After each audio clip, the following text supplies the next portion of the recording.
So welcome to our next topic, which will be specialization, exchange, and money. So we are going to address at the beginning specialization. I mean, anyone have a clue what specialization means? In English, the word specialization is you do some specialty, meaning you do just one thing and you become very good. So now the wide range of products, as is here, specialized in manufacture of one product rather than all of them. So one product is people making a wide range of them products. So for example, this will be, anyone have an example? Here in the book we have cancer doctor, heart disease doctor. So when you go to the doctor, you have a general doctor. It means a doctor who knows the main problems or the main indices of problems related to your head. They know something about nose. So a generalist, we usually they earn less salary because they know a bit about everything, but nothing too much in depth. They don't really master any of the different disciplines related to medicine. They know some of them. So basically what a generalist doctor do is the first doctor you will visit in the hospital. So when you have a problem, or you feel dizzy, or you feel like you have problems breathing, he's going to check general vital points. So they will follow like a checklist, and they will try to address and focus, isolate where the problem comes from. So then they will say, okay, Marco, you have a problem with your lunge. Or, okay, Mom, I think you have a problem with your bone here in your knee because you do a back movement. Then what he's going to do is going to give you access or address you to a more specialized doctor. Those doctors, the specialists, are those ones earning a good salary. Why they earn a good salary? Because they are specialized. They choose a doctorate, or they choose a department, or they choose a field in the healthcare, and they became very good at it. So they become also in high demand. Why they became in high demand, this specialist doctor? Obviously, if they have a higher salary, it's because they are highly demanded. Why a generalist doctor earns usually less than a specialist? Because specialist is good at So it's become exclusive, difficult to find. So if you have a doctor who becomes an expert in heart disease, it would be much difficult to hire one of those than a generalist doctor. When you go to study medicine, you will study medicine in general for the first 5 years. And then you will need to add extra 3 or 4 years if you want to become just a doctor about heart. So it takes longer to become a specialist. So there is no a lot of supply of doctors in this field.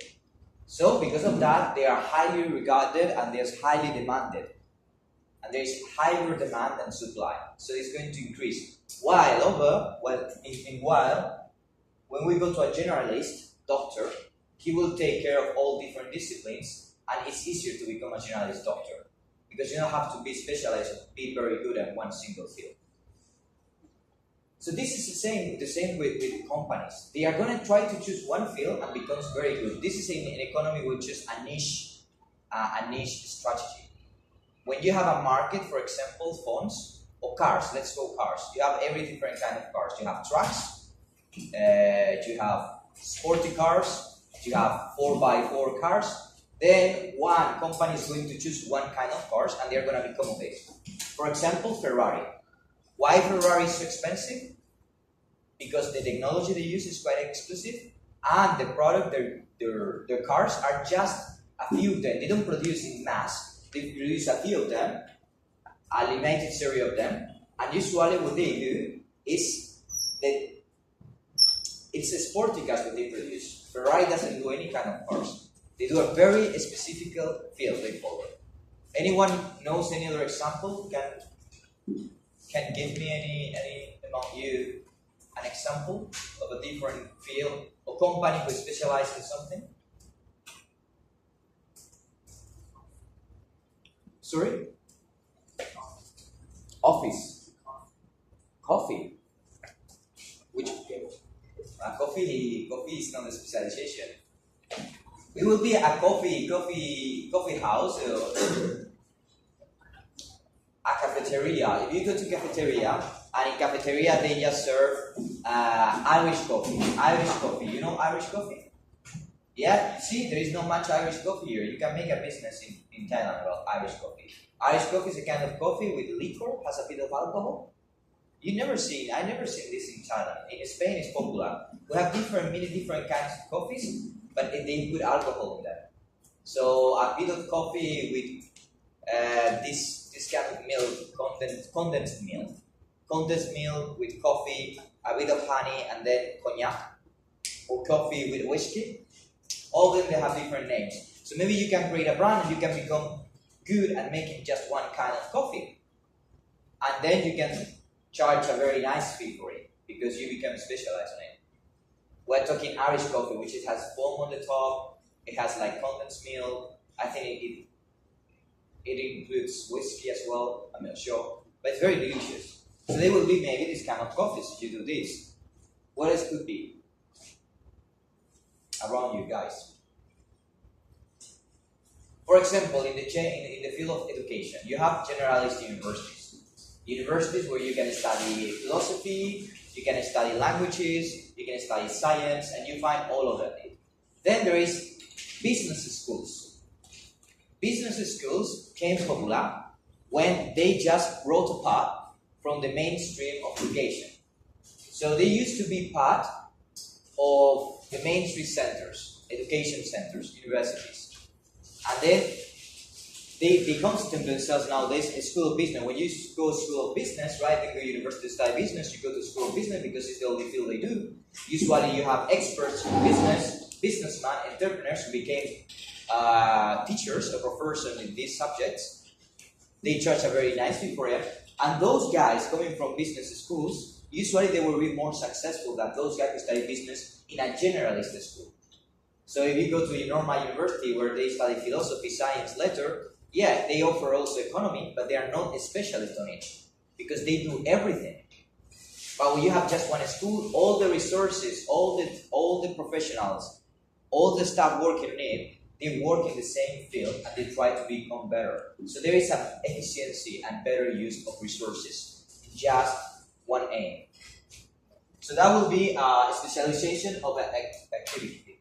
Anyway, the main thing to remember is specialization is when you decide to produce either one product or two very specialized, when a very few list of features, and you just produce this one, but you produce this in mass, and you optimize the features of this one. You make very good.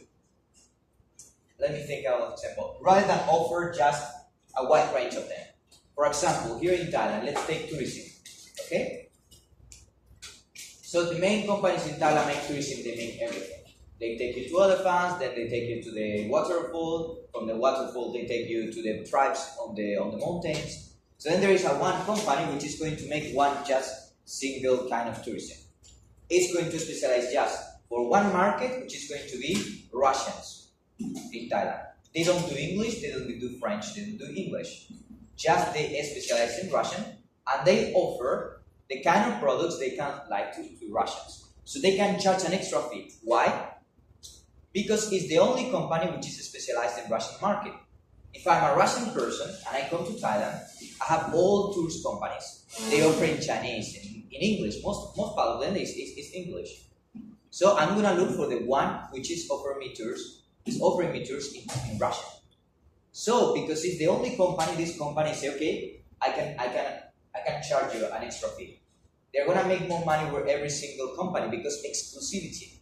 You have no much choice. This company choose a field where there is no competition. They say, okay, everyone is doing the same thing, tours to the monkeys, to the elephants in English. So I'm gonna do one in Russian because there are a lot of Russians. The persons of the market. There are many Russians and they are forced to do tours in English, and Russians don't speak good English. So they start to specialize in this market. Then when you specialize in a market, then you can specialize in a product. Okay? In a product will be a tour, which is just jungle tours. So there is national parks in Thailand. There is Khao Yai, there is another one in the south, in the north, I don't remember, with Mae Hong Son. So it's just tours when they specialize in jungle. So they go to different tribes, they try partnerships, and they just do this thing. So they charge extra money because it's better than go to a guy who makes tours with different jungles and tribes than the one who does just with the long neck tribes, which does everyone. This guy decided to use just focusing in jungle. So he's not gonna do what everyone else is doing, taking the tourists 2 hours to the tribes with long neck. What he's going to do is going to say, no, we're gonna go to the long, but we're gonna continue. There's another tribe here. He's gonna go to universities. He's gonna talk with sociologists. What is in Thailand tribes who are still unexplored? What kind of natural parks I can go and make business with? So they will go with these guys when there is no one yet doing this kind of tours. Then you specialize, you become good at doing something. And this is in many cases, especially by liberals, this is argued to be one of the main keys of success of the capitalist system. Capitalist system enforces or incentivizes companies to become good at doing one thing. So this specialization, we continue. So we're going to go different kinds of specialization. The first one, as the book talks about, shows up, specialization of countries. You remember last week we saw a video about this. Remember the graphic? You were not here, but their graphic, there is country A, country B, okay? And there is like the curve of possibilities. So you want to be here. So usually the main way to use a complete use of resources is going to be that one country makes one country makes tomatoes and the other one makes cucumber. So you can choose these two countries, do either country A and country B can do like 50% tomatoes, 50% cucumbers, 30% cucumbers, 70% tomatoes each country. Or what is better, if it's a country found and he's better making cucumbers than tomatoes, he's going to say, what's the point to bother harvesting tomatoes? I'm going to go all the way to cucumbers. So one country is going to specialize in what is good and he's going to forget about the rest. Because with the excedent or the extra amount of tomatoes that he can sell it outside, get money, and buy the cucumbers from somewhere else, right? This was the origin of trade came with that. So I have just tomatoes, you have cucumbers, we exchange because I produce just that. So it's influenced by the quantity and quality of resources.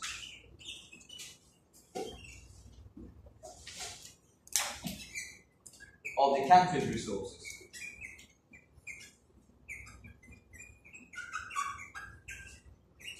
We have also that if there is a specialization, okay.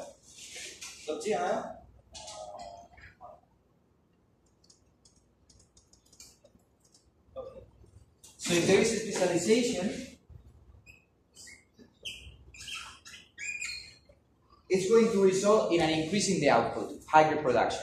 Actually, the most productive countries with a GDP per head, small countries doing one thing, and they become very good.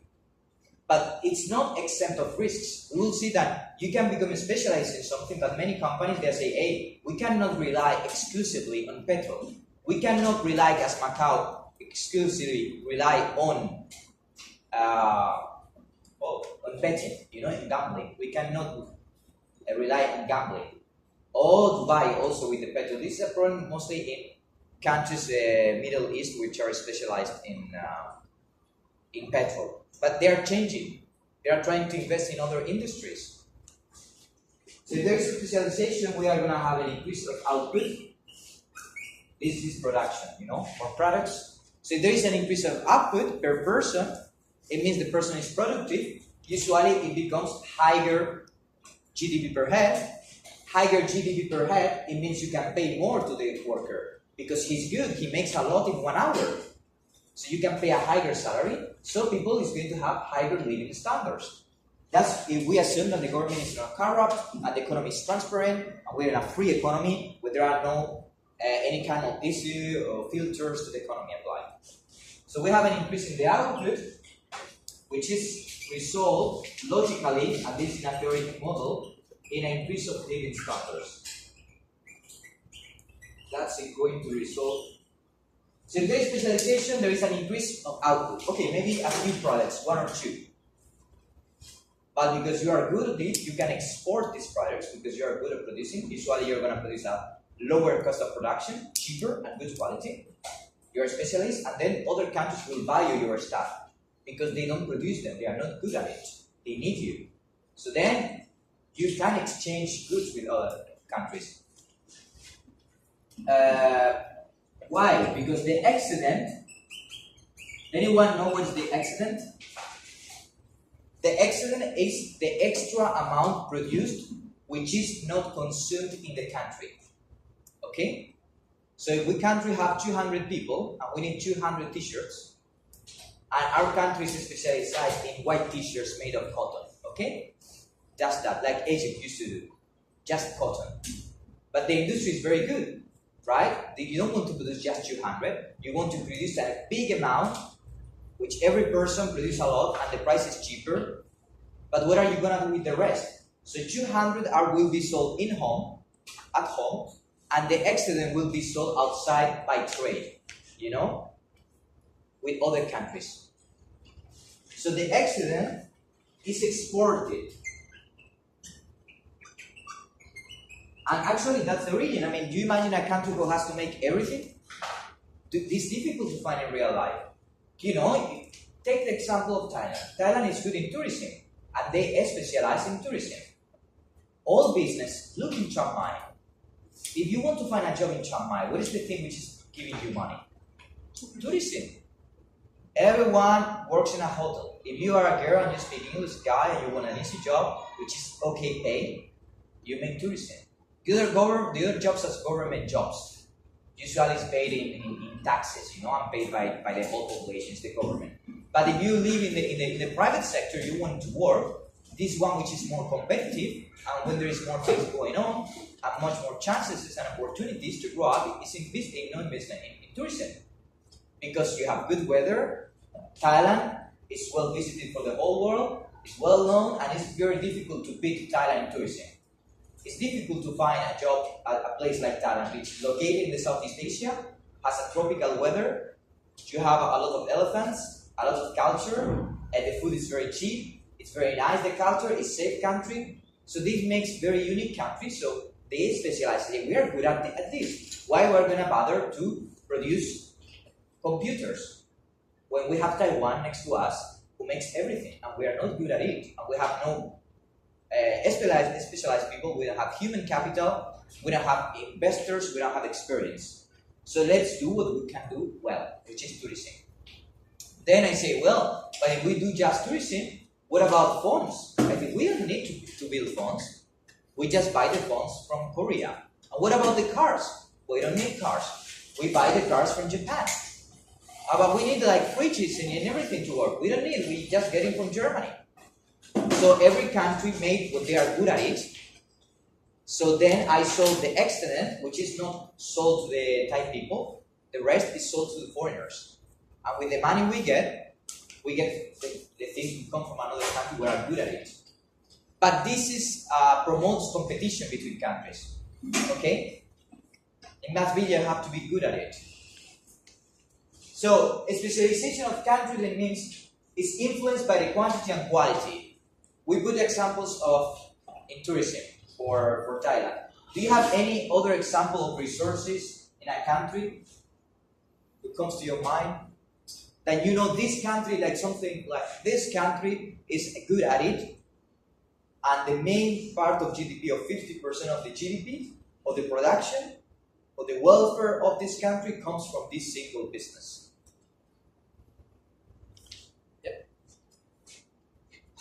I thought you were going to say the example. Okay, anyone, an example? A country which is good at something and becomes specialized in that.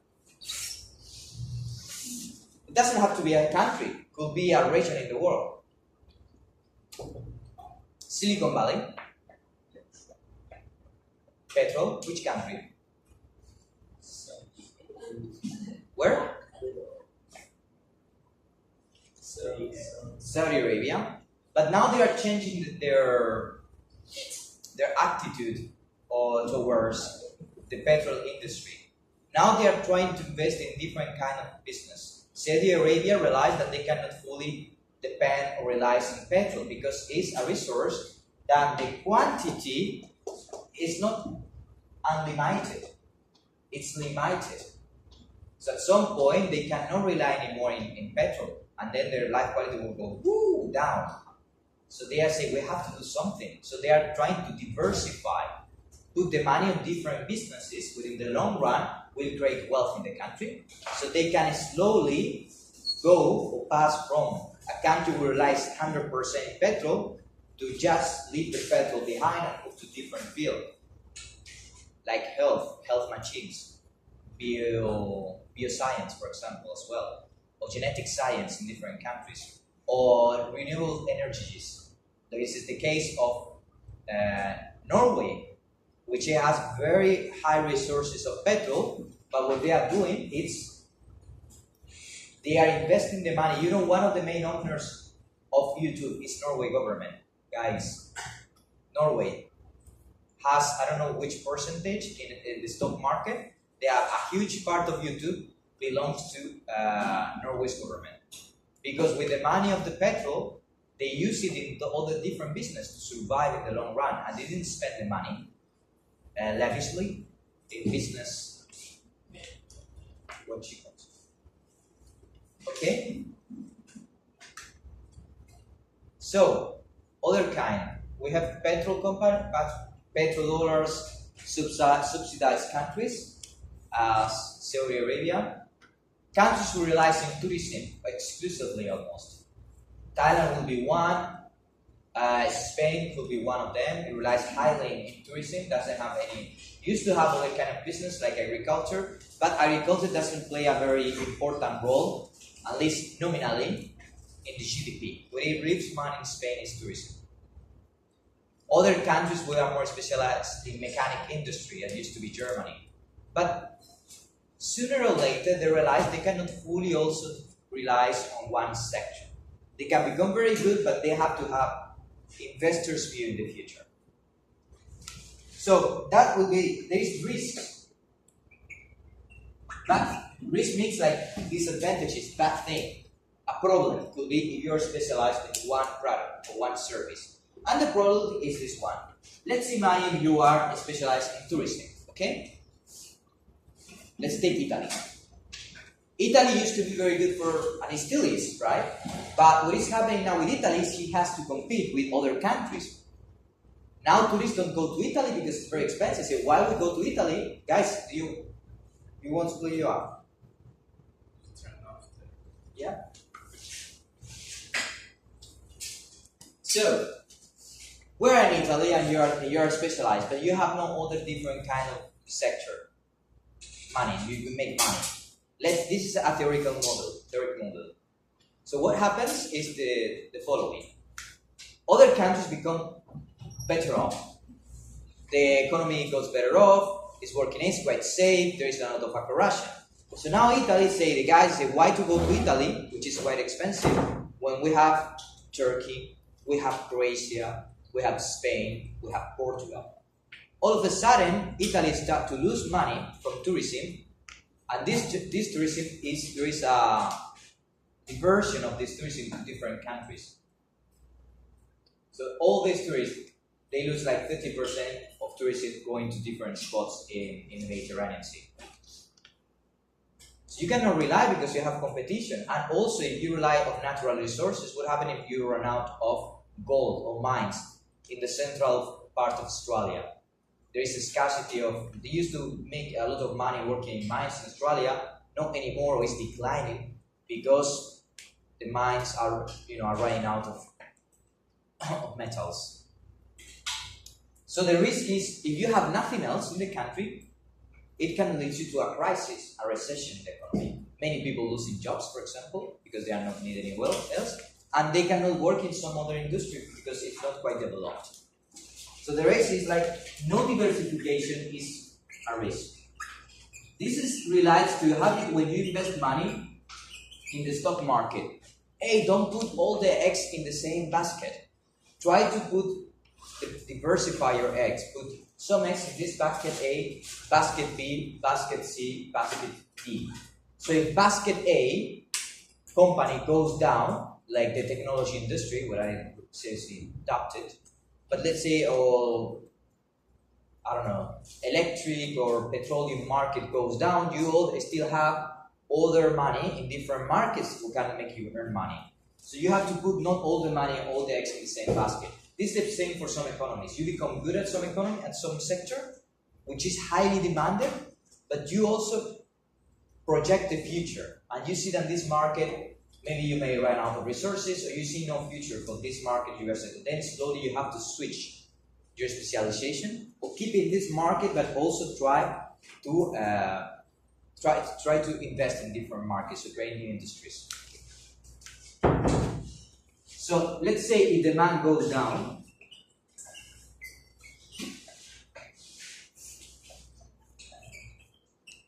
or the cost of production goes up.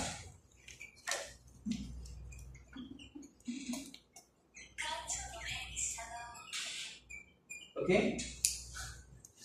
This is a crisis, guys. If this is happening, it's economic crisis. An economic crisis, we were the case of Macau. What happened with the Chinese government? Macau was a city which was depending exclusively in gambling. Nothing else. You go to Macau to gamble, and the main business, you make money. That's why it's extremely luxury, and all the wealthy men from the world addressed to Macau with money. The tourism was not very developed. I mean, there is no need to put money in tourism, make nice houses and stuff, because this is not what we really sell. What we really sell is the casinos. The casinos must be nice. We don't have to bother about agriculture in Macau because we get from mainland China. So we just make money investing, and it's quite profitable in gambling. Chinese government limited, or they just follow the case of corruption, or the guys who were going to make Macau. So suddenly Macau see like almost half of the GDP goes down, because all these guys, they don't go to Macau anymore to bet. So then they say, "Ooh, we are losing money, and we have nothing else." So then it is time when Macau say, "Hey, we have to invest in tourism." So they want not just guys coming to Macau to invest money in gambling, but they want also tourists. They want also companies make factories. So not everything depends on people coming and spend money in gambling. We make also business with tourism. With tourism will create hotels, so people can work in hotels. So specialization is good because you can charge an extra fee. It makes your products much more valuable than the rest of the competition because you already have a good quantity and quality of resources. So if your country is good in metals, you can create very cheap cars. If it's petrol, you can offer and you can sell gasoline to other countries and just have flat companies and become good at it. But in the long run, it might be a good strategy, depending fully and 100% in one single sector. You have to diversify a bit, just in case there is a decrease in demand or the cost of production goes up because there is a scarcity, there is less quantity of petrol. We have to see, okay, the cost of production is going to go up because the price of the petrol will rise because we are running out of petrol. So if the price of petrol goes up, the energy consumed will be higher, and any single product will be more expensive. So it decreases demand. So specialization, good? Yes, no, it's good. If you have resources, it's good as long as you think and you plan beforehand. Previously, you have to check how long these resources will last in the country. It will be in the time a sustainable demand. It means it will be like always demand of this product. Do we risk of new companies or new countries making products better than us? If yes, it's quite risky, the business, and you know that maybe in 10 years, this business will start to just go down or decrease, either competition, either because of the scarcity, either because of the quality you produce, either because of governmental burden or government influence, then you have to try to diversify. So this is what they do in many countries who rely on petrol, like Norway with the renewable energies, or for example Dubai, where right now the GDP does not depend fully, less than 10% of the GDP in Dubai depends on petrol. Not anymore. Now Dubai is a city where you go for holidays with your family. Now it's a city where you go for shopping, or where you want to find the most chic boutique in the world, the snobbiest boutique, or you want to find the most exclusive clothes brand in the world, you go to Dubai, where the wealthy people go. So they are creating different kind of field. But they have been 10 years investing, creating like for example, this hotel, which is in an artificial island in Dubai, which is the tallest in the world. This attracts tourism. People say, I want to go to Dubai to see this hotel. So it's a new kind of business. So, no diversification could be a risk. Diversification, you understand more or less the concept? Diversification will be the opposite of specialization. Okay? So specialization is I put all my eggs in the same basket. Diversification will say, no, I don't put all my eggs in the same basket. I will put 3 in the stock market, 2 in real estate market, 1 in technology industry, in different industry. Understood or not? Marco, do you understand? Rachel? Diversification, specialization? What time we finish? 1:35? Oh. Okay, so we have to talk today about specialization. What does it mean? If it's good, advantages or disadvantages. Okay. Yeah. We have been about talking specialization of countries. A specialization of the country in one industry. Tomorrow we'll talk about the specialization of industries, of firms. Tomorrow, no school.